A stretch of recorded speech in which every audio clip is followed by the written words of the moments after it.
morning, everybody. Hey, Good morning, everybody. I got to put on my voice, too. is that your radio Good voice? morning. That's my radio voice. I've never Good heard your morning. radio voice before. It hurts. I didn't even know you had a radio voice. I don't have one. It's I don't have one. December 1st. It is. Yeah. How about that? I woke up and plowed just, I did too. to solidify that it's December 1st. I So had I'm tired. I'm Yeah. ready to go back to bed That's already. better than waking up plowed. Like those Okay, are okay. two different things. Chad. Just saying. Yes, it is. I woke up plowed and then had to plow. So I'm Yeah. just kidding. No, Well, but one of the cool You thing plowed, today, Plowed. Wow. the snowplow guy came by, and I thought for sure he was going to burn me. But whatever he did with his blade, because he saw me out there, and I was giving him a little bit of stank eye, and he just kind of pushed it to where he didn't burn me somehow. I don't know how, but it was fantastic. Well, then he's talented. Really you need to send him to talented. Yeah. my neighborhood. It was a blessing because I did not. Because want my to dude dig does more. not care. Yeah, He goes about as Yeah. fast as he can down that road, and Yeah. it just tumbles the biggest, Yeah. most packed, messed up burn. That's usually how it goes, but today maybe because I was out there, I don't know. But I really appreciated not getting burned in. Who's That was got nice. some little video games going? Oh, that was my phone ring. Someone's calling me that Oh. doesn't know that we're podcasting. Do they know it's Christmas? How I don't know. rude. It's That's a pretty good title. All right. it's a work call, so I'll have to call them back later and I'll ask them if they know it's Only Christmas. people that are older than 35 might get it. Today we're going to 40? talk about feeding the world. Is that no? Feed the world. No, it Can was you do good. the though. next part? Whoa. I don't really remember it. No. That was pretty good.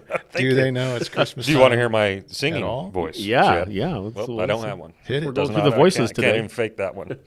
Hey, by the way, before I forget, in case you missed it last week, we said we weren't going to do the podcast because of Thanksgiving, and then we ended up doing an extra edition that you might not even know we called it a exists. Special edition. edition. So, special edition. So why Extra special why did edition. we call it a special edition? because it was on a Wednesday, and it was more to do with just turkey talk than really any kind of It's theological a special talk. subject matter. So it was special because it was non-theological. Well, it's banter heavy, maybe. I don't know. Yeah. Okay. I don't know. I guess we didn't have to call it a special Well, that's edition. really the first question: is how did your turkeys? But, yeah. Were they good? Oh, Did you eat yeah. them? Your picture, dude, that you sent of yours looked like some kind of mutant that coming out of the sea It to did. kill It looked everybody. funky. So the way that you guys both your spatchcock turkey looked like a regular turkey. It didn't look Perfect. like it was spatchcocked at Oh, all. it It was. was big and tall, and the Beautiful. way that I look at it, Just it was say it. beautiful, Beautiful. but it didn't look like you actually laid it flat. Bro, so I the point of tried. spatchcocking is, and so if you turn the legs out, Yeah. you can lay it absolutely flat. They were kind of And out. that's what you were. The picture of mine, I'd already Yeah. cut the legs off and the thighs, but that's the point of the spatchcock is the flatness of the cooking. Yours was just butterballed up. So I like a cut out normal the one. spine, no prob. It wasn't flattened out. I don't Grandma know if you Ruby's Heimlich it. bone cutters from like 1900 Did the trick? worked so good, dude. Nice. And cut that thing out and then slam down the breasts, like heard them crack. Yeah, And that was that's it, man. Threw it on. Yeah. Yeah. You just get the legs out and it gets a Did it little seem more better? flat. Did it seem better than normal? Well, no, because again, the smoke. rotisserie is amazing, Yeah. but it was good because it's a bigger turkey. We can actually make a bigger turkey better. We Yeah. couldn't do that in the rotisserie. Right. So I thought the flavor. we would do it again. The flavor was great, but mine was pretty dry. Ours was pretty salty. Like I'm a salt guy. We've established that before, even for me. So we didn't wash all the brine off. It was a dry brine, not a wet one, and we didn't get it all off. And so it was hardcore, but it was like good, dude. It was it tasted really good. Nice. I may have overdone it on the compound butter. If you can overdo it on compound butter, Yeah, it's- I I don't used a think- lot of compound butter, and so the turkey was juicy. I think I had the probe in there to sense the temperature, but it's got to 165. I pulled it, but it was relatively dry. Really? So yeah. You White win some, you lose one. White meat, Yeah. dry. All of it was a bit on the dry side. Yeah. I'm normally not a big fan of dark meat, but the dark meat this year was pretty good. Well, I liked it. in case you missed out on last what week, if- there's more of this, so that's what you What missed if out it's on. good every year, and you just don't try it every year? That's a possibility. I tried it a long time ago and it wasn't good, Okay. but I had it again. I had it this year after a long hiatus from dark meat, and like it'll eat. All in all, we had a great Thanksgiving, Good. though, so Yeah. that was good. So now that we're done with Thanksgiving and it went good for all of us, now we get to look forward to Christmas. That's next We're going to big talk one. a little bit Yeah. about this today. Actually, we're going to do something that we usually don't do this year as a church. Yeah. We're going to actually acknowledge Advent. And we don't usually, actually, we haven't really done that, and we'll get to why soon. I shared a meme with you guys last week, and it was Ed Stetzer that posted this thing that said, "Today is the first Sunday of Advent, or as Baptists call it, Sunday." Right. And we're not Baptists, but we've never made a huge deal I of it. feel like because we have a Lutheran in our midst that we're Yeah. going to try it this year. Yeah. Like that's really what it is, but we'll come back to that. So what is And Advent? we did miss it by a week, also, in fairness to the Lutheran, but here we are. It works out the preaching though. So Yeah, it works out. Right. so That's all what- that matters is it our was- convenience. It was intentional, right? What is Advent? Some people, I'm sure everyone's heard the word. If people grew up in church especially, they've heard the word. People may not know exactly what Right. it means or what it is, though. So let's It's just start a there. coming. Right? Yeah, arrival or coming. Arrival or coming. There you go. I looked up the technical one is of a noble person Ooh, or thing or event. The coming of a noble person or thing or event. So it's kind of a waiting, I think, is how it's been said. And therein kind of lies the problem is it's really not a waiting for us. unless we're unless you're talking about the second We're Advent. in between the Okay, all right. Advents, is what we would say. I can get down with that. Yeah. I can get down with the second Advent thing. So Advent basically is like a waiting or anticipation or an expectation, like something that you're hoping for. And of course, when it came to the arrival of God in the flesh to save mankind, that was a big thing that his people were anticipating. So, Right. those who were looking for him anyway. And so we kind of, I don't want to say reenact that because he's already come, but that's kind of what Advent does is it, again, prepares us or kind of causes us to go back. Right. Of course, all throughout the Old Testament, remember is something that's in scriptures to his people all the time. We even see it, Paul does that in his epistles a lot of time to the church to remember. And so really it's something that we're remembering, even though it was an anticipation of this thing. We And do both. hopefully- We look back to the first Advent as we look forward to the second Advent. There you go. So looking back and forward at the same time. Totally. Well, and hopefully setting the table of anticipation for people even to prepare their hearts for Christmas. Because I think there's so many distractions, there's so many things that can capture our hearts this time of year that aren't, really that We're important. going to talk about this, too. And so that's partly why I'm glad we're doing it. Yeah. Because hopefully it just starts to get people in the right mindset Yeah. to prepare their hearts for the importance of what this is really about. Yeah, because if for nothing else, the fact that we remember, which can be a calibration, because like you said, the distractions are plentiful this time of the year. There's a total secularizing of Christmas. In fact, that is probably more legitimate in its origins than what the Christian does with it. Yeah.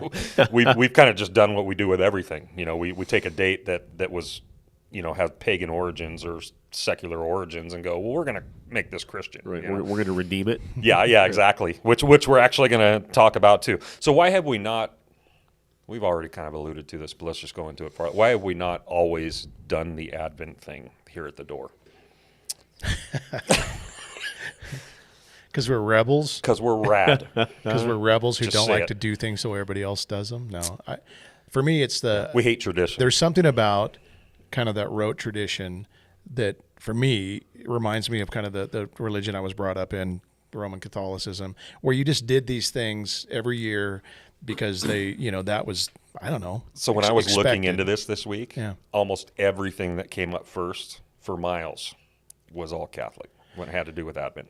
Well, which is why Lutherans like it too. Yeah. I mean, they still like Jesus on the cross, so Yeah. let's still act like he never Right. went to the cross. Yeah. But there's, Sorry, that was bad. That was a low blow right there. there Below are the just a belt. lot. There's just a lot of things that the traditions, which traditions in themselves aren't bad. Yeah. But sometimes it's just that they do the same things year after year after year, and it can lose its meaning if you're not sure. careful. And so I think kind of kicking against some of that is partly why we haven't done it. Yeah. I think for me, I just didn't grow up with it, and so it just hasn't ever been something that's on my radar. So the pennies, they pennies, don't, yeah.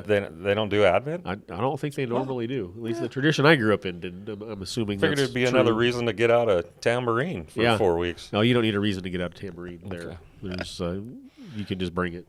Okay. I think a lot of it for us has been that we're so gospel centered. Like we're so this stuff constantly, including the incarnation, God in the flesh, all that stuff, is so commonplace in all of our sermons and like it's something we're so passionate about, such a staple in our preaching from week to week that it's really hard to act like it's something completely different, or unique, right? Sure. Kind of like your funny quote or meme of the Baptist. Like if you're gospel centered, then it's hard to think that Easter is this bigger thing than what you're doing the rest of the year, or the coming of God is this bigger thing than what you're teaching on the rest of the year. Anyway, no, it's the same with Easter. You can try to get kind of a heightened expectation or heightened meaning, but if this is meaningful you to every day of the year, it's hard to pretend that it means more today than it did every other day. And Right. so I relate to that very much. Yeah. And maybe the bigger thing is that like people come Easter and Christmas, and so maybe there's kind of this added pressure, like we got to make this a big thing because of the visitors that come, which we're glad that visitors come, any time, and especially those holidays that draw them in. But we tend to feel the pressure to kind of go big, for the sake of the visitors. There's definitely more pressure on the preacher, on us, on the pastor. Yeah. Like you got to drum, come back. like you got to drum something up that you don't normally drum up, and it's like this weird thing. Well, and at the end of the day, it's something you really can't improve upon. Right. You can't improve upon the good news of the gospel. Yeah, sure. And so to feel like you've got to somehow do that is ridiculous. For sure. So for sure. we should take the pressure off of ourselves for that. But, There you go. But we don't. So Advent, when it comes to remember, it's like you said, it's hard to pretend like we don't know that Christ already came and already gave himself for the sins of the world. And yet we're in this position as the church where we are also looking forward to the next Advent. We're looking forward to his return and what he's going to bring and set up at that time. Yeah. So it works out. We can get by and find excuse. Christmas, where does it come from? Let's go that way. Birth of Jesus? Should a Christian even celebrate? You've known these people, haven't you? I've got one pretty close to me that now it's like Christians shouldn't be doing this stuff. They shouldn't be celebrating Christmas. Like that's a pagan, and it's like, okay. So what do you say to those people? I would agree that Christians should not celebrate pagan events and pagan it up. Right. But Pagan it up. Yeah. So a is good getting phrase. a tree and decorating it paganting it up. could be, I suppose, if you're decorating it. Putting lights on your house. If you're doing it like in a pagan way with pagan ornaments. What about blue lights? If you're wearing goat leggings, I'd say, yeah. if you that's put a out. goat's head on the top of your tree. Yeah, pagans And are blue gonna lights. pagan. Blue lights are like pretty much of the devil, in my I opinion. would think red too, but Okay, blue just doesn't say Christmas at all. So I don't know. That's Yeah. an abomination to me. What do you think, Chad? I'm all about the white lights at Christmas. I'm just saying. I don't know if that was the question he was asking. That was not the But that's question. good. That's good to know. Just getting that out there on the record. So does Christmas exist because that's the day that Jesus was born on? Maybe. Or maybe not. Most likely not. No, I don't know any scholars that believe that was the day. Well, that we don't know Jesus the was date. born. Correct. And so, there's a 365 Or- out of 1 out of 3 what's chance, whatever however Okay. you want to put it, that it could have been that day, but probably not. Yeah. When you go back to the origins, it's pretty much, from what I've seen anyway, we can talk about. Again, like most of our holidays, started as a secular, a pagan, if you want to call it that, thing, where it had to do with winter harvest or winter festival. Solstice. And then you had this, on the other end, you have this Kris Kringle guy that this lore has grown up around, who was extremely giving, and kind of this legend grew, and so you've got kind of these origins, and then it seems like the Christians came along and said, I know what we can do with this, and Martin Luther even did that by bringing a tree in, and there's a whole thing you can read on his theology of what the tree symbolized and why he erected it in his house and put candles in it, and which is not safe at all. That just blows every fire code back then. Seems like the They didn't behavior have codes back then. sounds like the behavior of a drunken man. Yeah. I'm not accusing Luther of that. It's like, I don't know, I'm going to chop down a tree and bring it inside. Luther was Decorate it. plowed. Yeah. Might have been. when he brought the tree in. Right. Yeah. So bottom line is there is a lot of secularization that comes with Christmas. Yeah. And then here in America, or at least in our lifetime, let's just leave it there. There's also this religious, for some of us, like draw to it and appeal to it and whatnot. So and I think this is maybe where people get confused, Christians get confused, is because Christmas is so secularized. No matter how religious you are, no matter how long you've been a Christian, and you try to put your own spin on it, like you can just see like the weirdness of what the rest of the world does with it, and you almost don't want to participate. What are some of the ways that it's secularized? Where do we see that? Just the materialistic, nature of it. The money spent and even the money we spent this year. It's whew. It just. When do they start putting Christmas decorations up in stores now? Is it like September, August? Seems early. October at least. Or do they just stay up year round? They're going to be staying up year round. There's going to be a time when these stores just have permanent Christmas. It's a money making, obviously a money making deal, and it's kind of gross when you look at the commercialization of it and the materialistic nature of it. Right. Sure. Yeah. And it's true that we've mingled a lot of our religion into the secular roots of it. You know what I mean?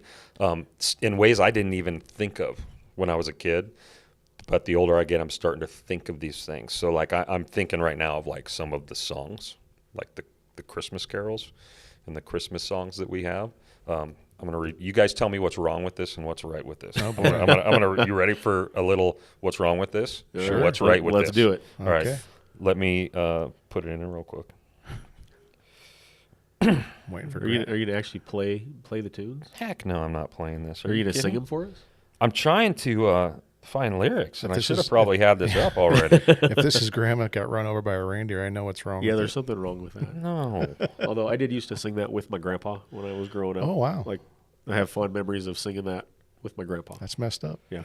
All right. Everybody knows this one. Okay. Better watch out.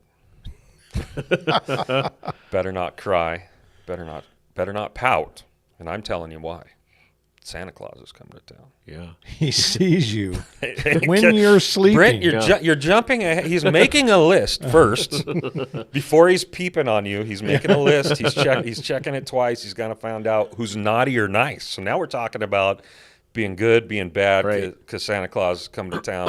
Here's the freaky part. He sees you when you're sleeping. He knows when you're awake, knows when you've been bad or good. So be good. For goodness sake. Be good for goodness sake. So like, what is this? This is a fantastic parenting strategy, is what it is. Right. First of all, what's wrong with this? Well, it is a fantastic. There's some theological fallacy. It's a lie, so it's completely false and fabricated and made up. So, but it's a great way to get your kids to morally behave, so that they get presents. So if you don't mind lying to your children, and get them to behave, it's a great strategy for a few weeks out of the year. Like it's not a year-round strategy to get your kids to behave that way. Not unless you sing it to them every couple of weeks. Does it seem like a deification? Like absolutely. Of this Santa Claus character legend, like we crossed the streams somewhere. Yeah, he's the ultimate judge that's going to determine whether you're good or bad. He knows all, he sees all. And he's the jury and the executioner as well. Yeah. So Santa, I maybe didn't completely understand this as a kid, but like it was kind of there that there was this crossing of the streams where God is this person and this person is God, and they're the same thing, and that can screw some stuff up for a lot of years if you grew up thinking that. And I was never told any different. We probably should have marked this episode not kid friendly, and hopefully there's no kids listening in right now, and we're just totally wrecking Santa for them. Yeah, we're gonna have some angry parents at us, huh? Right. All right. How about this one? This one's even scarier, I think. Here comes Santa Claus. Here comes Santa Claus right down Santa Claus Lane. Vixen and Blitzen and all his reindeer pulling on the reins. Bells are ringing, children singing, all are merry and bright. So hang your stockings and what? Say your prayers. Say your prayers, because Santa Claus comes tonight. The heck does that mean? So who are we praying to here? That's what I mean. It's like deified here, right? Yeah. It even gets worse. If I can find. Oh yeah, check this out. Here comes Santa Claus right down Santa Claus Lane. He'll come around with chimes ring out that it's Christmas time again. Peace on earth will come to all if we just follow the light. So let's give thanks to the Lord above, because Santa Claus comes tonight. Have you ever thought of that, dude? I've like never these words? paid That's attention just to crazy, bro. These are like the most like popular songs we have in Christmas culture as Americans. And they do this weird, there's this weird mingling stuff going on. Sure. You're saying prayers, you're giving thanks to the Lord because Santa's coming. And then following the, like, it's just weird That's the way that it's all. strange blending of things. Yes, It it is. is. It is a strange blending of things. And then don't even Yeah. get me started on Dawn and gay apparel. Yeah. Oh, well, whoa. now you're really going to get us in trouble. I know. Sorry. Better use that word properly. That's what I thought you were talking about. Happy attire. Yeah. Don't we now are happy Yeah. apparel. That is weird. I've never noticed that in that song. It at goes all, on but- and on. Yeah. And these are some of the most popular songs we have. So these are the ones when you're walking in a department store or whatever it is you got going during the Christmas holiday. These are the ones you're hearing the most. Right. Right? And when you grow up hearing these things, and I don't think we really stop and think about like how these words are put together, like Right. what the message is actually sending. But we can actually gain a stupid theology out of not paying attention to what these things are saying towards Christmas or towards whatever. So when you look at stuff like this ridiculous, and start to pay attention to it, you might start thinking like, yeah, Christmas is kind of, I don't know. Yeah, it's a strange blending, but there's also the extreme you can go to where you literally start to ban every holiday. You ban every, Sure. you can go crazy the other direction with it because of this too. So this is kind of where where we were going. That's a perfect segue Good. to 1 Corinthians. You're like, good, get off. Like, don't sing another song, dude. Like, don't That's do not this. what I meant. 1 Corinthians 8. Happy I helped. This is kind of where I wanted to go with it. And this has to do with, to me, this is one of the most important chapters when it comes to Christians that sit around wondering what they can do, what they can't do, where they Right. can shop, where they can't shop, what they listen to, what they don't listen. Like this, as far as a principle established, like this is such an important one to me for the for the church to grab onto. It's 1 Corinthians 8. One of you guys want to tell me real quick what's going on here, or tell our faithful viewers. I forgot to bring my Bible What's happening? today. Are In you the hustle even and bustle of trying to get up Are here. you even serious right It's now? downstairs. This was I forgot to bring it up. So Corinth. You had a lot of temple worship, idol worship going on, and they had food that had been sacrificed to idols. The food that was left over, you could kind of buy a low cut rate at the meat market, so you could get a special, half off steaks that had been offered to idols, kind of thing, and it became this tension between the Christians as to whether it was okay to purchase that meat because of the the fact that it was associated with something evil or not, and so Paul was addressing that. Yeah, so they basically had the monopoly on the meat trade, the meat market, and they were sacrificing this meat at the same time and kind of had this little deal going on. So that's what it is. 1 Corinthians chapter 8, we'll just start in 1. We'll read a little bit, and I'm going to ask a couple questions here. Now, again, this is like titled Food Offered to Idols. That's obviously the subject. But that's not really what matters here. There's a principle. There's a principle that's going to be established that's extremely important, which is why Paul is doing this. So actually, there's two. We're not going to so much go into the second one, but the first one is kind of what we want to zoom in on. It says, now concerning food offered to idols, we all know, this, even the way he starts out is important. We all know that all of us possess knowledge, and this knowledge puffs up, but love builds up. If anyone imagines that he knows something he does not yet know as he ought to know. But if anyone loves God, he is known by God. Therefore, as to the eating of food offered to idols, we know that an idol has no real existence. That's underline that. and that there is no God but one. For although there may be so-called gods in heaven or on earth, as indeed there are many gods and many lords, lowercase g and l. Yet for us there is one God, the Father, from whom are all things, and for whom we exist, and one Lord, Jesus Christ, through whom are all things, and through whom we exist. However, not all possess this knowledge, but some, through former association with idols, eat food as really offered to an idol, and their conscience, being weak, is defiled. Food will not commend us to God. We are no worse off if we do not eat, and no better off if we do. But take care that this right of yours does not somehow become a stumbling block to the weak. For if anyone sees you, who has knowledge, eating in an idol's temple, will he not be encouraged, if his conscience is weak, to eat food offered to idols? Or did I say encouraged? Yeah, that's right. And so by your knowledge, this weak person is destroyed, the brother for whom Christ died, thus sinning against your brother and wounding his conscience. When it is weak, you sin against Christ. Therefore, if food makes my brother stumble, I will never eat meat, lest I make my brother stumble. Now, I don't think the putting off of meat for the sake of our brother is across the board, like for everything. I mean, there's places where that makes sense, where we actually can, in a valid way, stumble our brother and therefore not do it. There's other things that may not. Well, I think it's important that we define what it means to stumble. And Yeah. so stumbling a brother is not offending a brother. Right. Right. If someone sees you drinking a There you beer go. and they're offended by it, that's not what stumbling is. Stumbling here is leading someone into sin because of your liberty. Yeah. Yeah. Right. So it's important that we understand that. Yeah. So that's the right way to put it. I was messing up how I was trying to say that. No, you weren't Thank messing you, up Chad. at all. I appreciate that. No. So it sounds like what's going on here with food offered to idols sounds like something a Christian should not participate in, like hard boycott. And we're doing it more now than ever. Like there's a lot of this boycott stuff in the Christian world going Sure. on. You boycott Cancel culture. Yeah, Disney. You boycott this place. You it's the cancel thing. This sounds like a reason to cancel this place, like because they're offering food to idols, and yet Paul doesn't say that. Why? Like he's acting like this isn't something that we need to think about boycotting. Why? Yeah. Number one, because meat is delicious. Because you can't live without you. Right. Number two, because he understands that these idols aren't real. That they're, these so-called Yeah, they're gods nothing. aren't. They're nothing. They're imaginary, fake things. So it doesn't really matter. And he connects it to the one that has knowledge. So he's implying that a believer who's been born again, who's being transformed, who knows God, has had a worldview shift, that he knows that God owns everything in the world, that God is the author Right. of those things, that God is Right. the giver of those gifts, not some made-up thing. And that's why he doesn't boycott it, right? Yeah.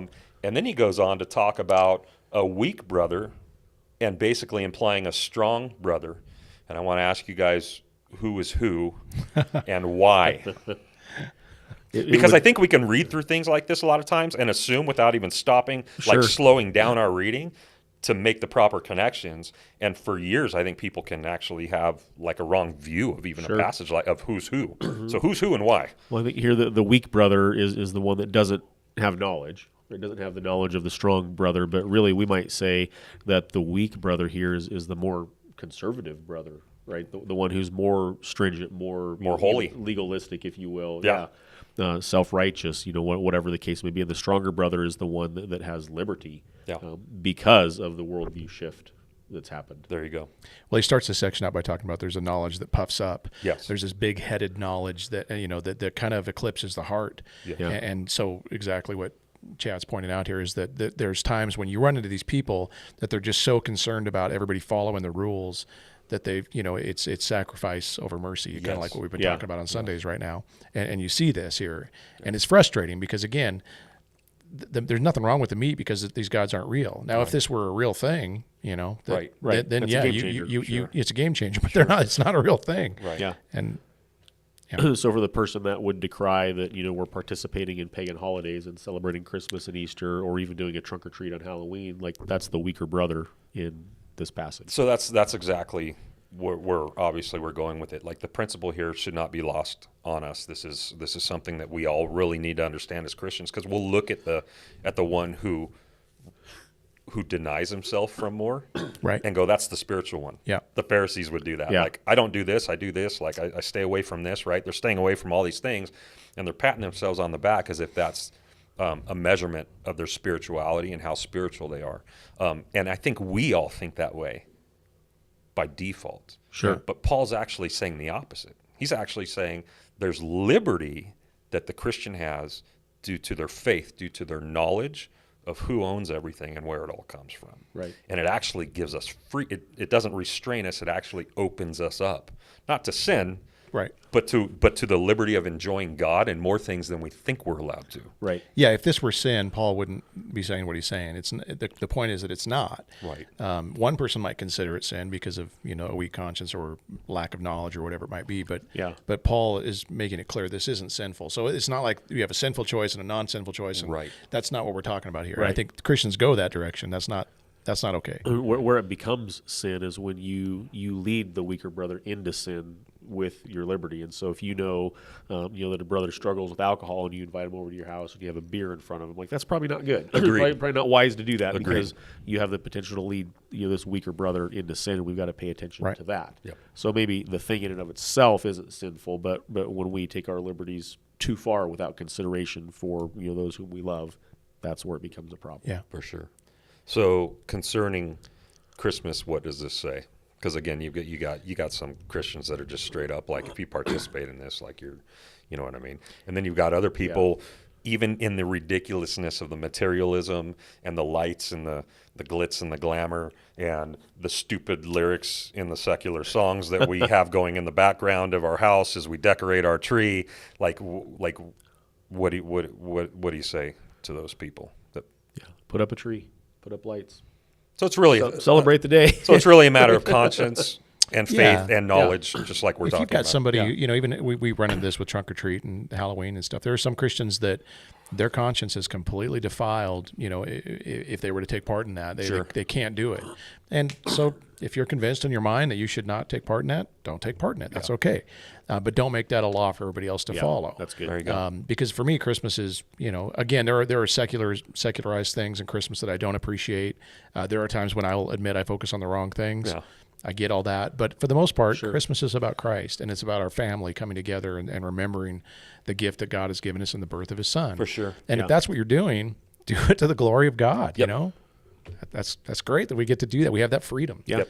Yeah. Romans 14 even talks about that some people regard a day as holy and other people regard it as a There you regular go. day, but like do what you do and do it unto the Lord and don't give each other Yeah. grief about it. Conscience and faith. Yeah. Yep. And if there's compromise, if that's where I would be careful. I think Easter and a lot of these things we tend to, I don't know, we try to kind of put a foot in the world and a foot in the church and figure out, at some point be honest about what you're doing. That's, I guess, my point in reading the lyrics to those songs. Yeah. Is we don't even need to be taught to do that. We naturally do it. Yeah. But we even have stuff out there that helps us do it. and Right. so just have your eyes open. Like, But pay attention to I why would you make do sure what you do. we're not doing that. If we're Right. compromising and really kind of moving towards the pagan side of this thing in a way that's obvious, we probably shouldn't do that. I mean, Right. that's pretty clear. That would be offensive to God. Yeah, no there's rocking around the Christmas tree. It's Don't do that. idolatry at some point. When you were reading that stuff about Santa, I'm thinking it's just straight up idolatry. It's straight up some bad yeah, juju. it is. So if you And we bought it all. if and, you and move laugh too at far, it and think it's good. And if you move too far that way, you need to course correct. Because that's not okay. Yeah. We That's established that sin. we all put up. Yeah. There you go. We established that we all put up trees in our house, right? Yeah. A fake tree count. Well, a fake one would err on the side of sin, right? Like we all know that. if the lights are blue. Well, then double sin. Does the tree have a certain meaning to you guys, or do you just do it because it's American tradition and that's what we do, and we grew up doing that? And I don't know. It just marks the time of year. It's it I'm does. not a huge tradition guy, but there's just certain things that mark the time of year and remind you, that's one of them for me. Sure. If we Yeah. didn't have one, it would be the end of the world. yeah, But I definitely like it. yeah, Yeah. The Yeah, I'm smell, with you on that. there's just, it's nostalgic. Yeah. yeah, for sure. But it doesn't draw me closer to God.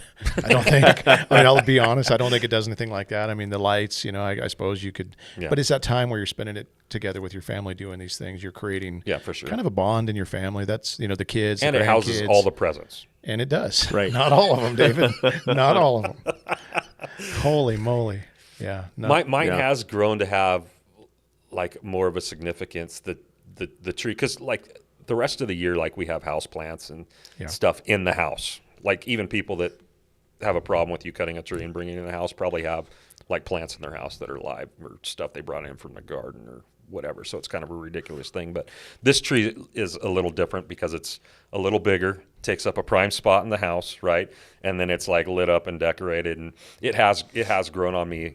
I can't help but to think of the tree of Christ every time I that. This is a different kind of tree, but not one that's old and rugged, but one that's beautiful. The old rugged tree. But I've even gone as far as to change out the bulbs to red ones, and I like the red on the tree, and that has significance to me too. That might And be I'm not worse trying to than- make you guys feel like I'm more spiritual than you in this, but you might be though. I am starting to kind of like create my own like proper theology for myself through some of these things. Sure. I don't know. Red seems worse than blue. Crimson, no, not lights, bulbs, white lights. Oh, Light of the world. Ornaments. All right. The bull, I got you. Ornaments, The are, red the bulbs bulbs, are yeah. red. Yeah. Yeah. Like all these little things I are can kind get of down with significant to that. me. Okay. Yeah. No, it looks legit. I think we ought to do door Christmas bulbs next year. Christmas ornaments. You can sell them. I think they would be a hot We seller. can sell them for a lot of money. We could participate in the Limited commercialization edition, of Christmas. special edition, Not offered to idols. Yeah. and it'll come with a pork chop. Like Yeah, we so can now wrap you're some meat. talking. Yes. Yeah. That was offered to idols but redeemed. Yeah. The red bulb with the pork chop. My point is, and even looking through Corinthians 8, got off track. Christian can redeem things. And a lot of that has to even do with just our knowledge of who owns everything. And we don't come to that knowledge until we come to faith. But Right. once we come to faith, we start to be transformed in how we view and interpret the world around us. That's one of the beautiful things of it. Even holidays, even stuff like that we used to have a bad idea about. And Christians redeem things all Absolutely. the time. And so it doesn't, from that standpoint, look as foolish that pagans come up with Halloween and then Christians go in and make it Harvest or make it Reformation Day or whatever, repurpose it, or that, a pagan comes up with Christmas, the origin, and then the Christian comes in and says, no, this is the birth of Jesus, we're going to do this here. Like It's okay that we can take these things and repurpose them and redeem them Right. for who and what matters most, I guess is my Yeah. point. Absolutely. So, okay. Yeah, Cool. I think that the idea that God makes all things new, including us, it's something that it's lived out. There's things that from my past that for a long time kind of held a weird hold on me sure. or had a negative connotation in my life, and I couldn't take part in those things because it just didn't. And then as time has gone on and God has made them new, redeemed them, made them, it's changed. Yep. And so things that I listened to before that I now it doesn't do anything weird like that. And so I don't know. I think we With need the to exception understand. of gangster rap. I still can't listen to that. Clearly, yeah. I And never opera. could listen to that. Yeah, opera's out too. That's from the devil. I'm just kidding. But I think the point is that we're all in a different process of Absolutely. sanctification, and so what's right for one guy and what's right for another guy could be something very different. And so we need to have grace for each other in that regard, knowing that God is. He's doing something different in each one of us, Right. while he's making us holy, Yeah. while he's redeeming us. For sure. So, And that's the key is grace for each other. yep, So it's not just that because someone doesn't like something, we all need to be miserable with them. Yep. Unless it's a sinful thing. I mean, obviously, Right. there's a different thing here. But also the other way, just because someone enjoys something that you don't, doesn't mean they're in sin. Doesn't mean they're necessarily doing anything wrong before God at all. And so it's that the knowledge of that even that will help us as we go forward and live together. Yeah. That was a short episode. And there were so many things. Sorry, just to add, there were. We could get breakfast burritos. We could. there are so many things about Christmas that point us to Christ if we're looking for it.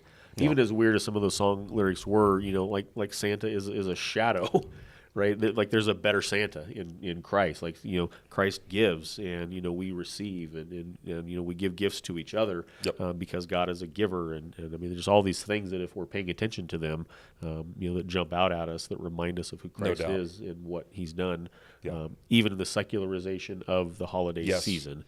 For that's the actually Christian. kind of a cool thing that we have that opportunity because there's all these substitutes out there, and we get to point people to the real thing. right. So even like when our kids were in school and stuff, they're going to come home with bad information, and we get to be the Right. ones that correct that it. and get and point them to the truth. Yeah. And so all of these things are opportunities. Not I don't know. I'm excited. It makes me excited to think about it in that way. For sure.